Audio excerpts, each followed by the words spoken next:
Hi, and welcome to the video. This is John from Keeping It Simple. I'm doing a video that I'd like to title The Myth of Being Open-Minded. And it's specifically in the context of when you get in debates, oftentimes the debate degrades when someone becomes overly emotional or they've run out of intellectual arguments. They begin to name call, and it eventually goes down to something like you're a bigot, you're a racist, you're a fascist, you're a Nazi. And of course it all just goes down to the point that they're saying you're closed-minded. I would like to point out that this is in many ways a logical fallacy. I guess you could call it a red herring argument if you would like. But basically I just want to point out very briefly that when someone calls you closed-minded, on what rational basis and on what logical objective basis does someone say that one view is more closed-minded than the other? And when I begin to think about this, because I've been, as a conservative Christian, obviously I believe in Jesus Christ as a Savior. He's the only way. Obviously I'm not an inclusivist. I don't believe there are other religions that are many paths to God and many things. So I'm often called closed-minded. I'm putting God in a box, even though I'm just simply trying to obey what I believe God told me about Himself. So I'm not sure how I'm putting God in a box there, but this is the things that I get accused of. So I wanted to talk about that just a little bit in one issue here, but before I go any further, I want to make clear that no one is against people being open to new ideas as in listening to other people's views. I am very open, and in fact when I deal with an issue or we do a subject on our show about another religion or anything like, or a different viewpoint of the Bible, we always look at the other side, and I try to hold ourselves to the highest standard of correctly representing the other belief, whether we believe it or not, whether we think it's completely idiotic or not, crazy, or if we simply respect the view and disagree. I always have the goal of representing them properly. And so I'm not against being open to hearing other people's views, if you want to say that's open-minded.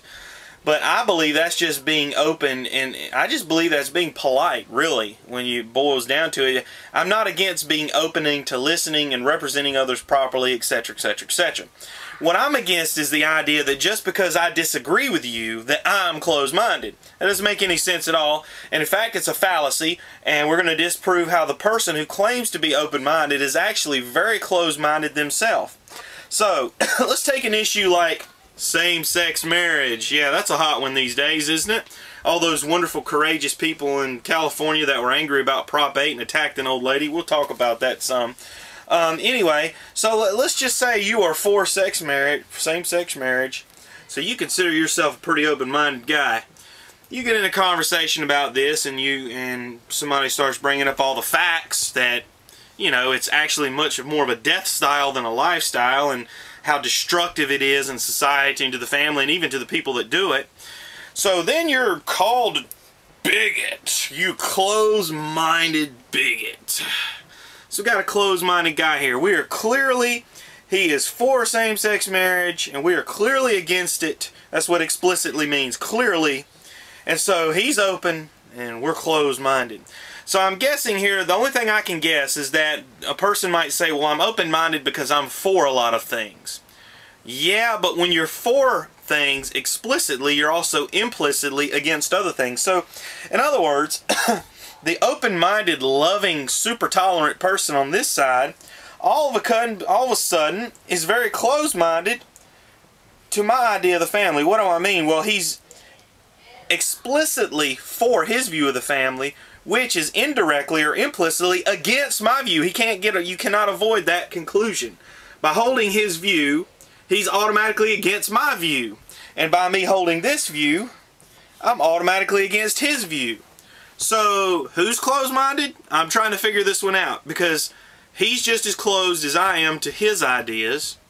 So on what rational, logical, and objective basis does someone point to the other person and say, you are closed-minded? Could I not say you're closed-minded? Could I not look at this guy and say, you're closed-minded to the traditional family? And he might say, well, I'm not against that. Well, then I would have to say, you're closed-minded towards Christianity then, because it says you're wrong. So I don't want to get into a big debate about same-sex marriage, but the point is, is people, when they run out of intellectual arguments and they want to demonize you and they want to shut down intelligent intellectual discussions about an issue, what do? They resort to name calling to try to cow you and scare you into not responding. It happens a lot in racial issues. The quickest way to shut somebody up is call them a racist, and they'll be so scared to talk then and deal with the real issues. But it really shows that the person that makes the accusation has no moral ground nor any legitimate intellectual argument to stand on. So again, I'm not against being open to other peoples and cultures and ideas, and I'm not against getting along, and I'm not against anything. But just because I don't see things exactly the same way you do, does not mean that I'm not. It does not mean, excuse me, that I'm a closed-minded person that's out to get you and destroy your way of life. No, it has nothing to do with it. I have a view, you have a view, and we disagree.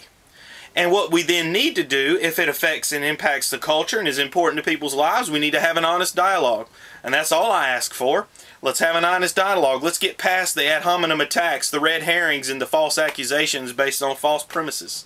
So, anyway, hope you enjoyed that. And anyway, have a nice day.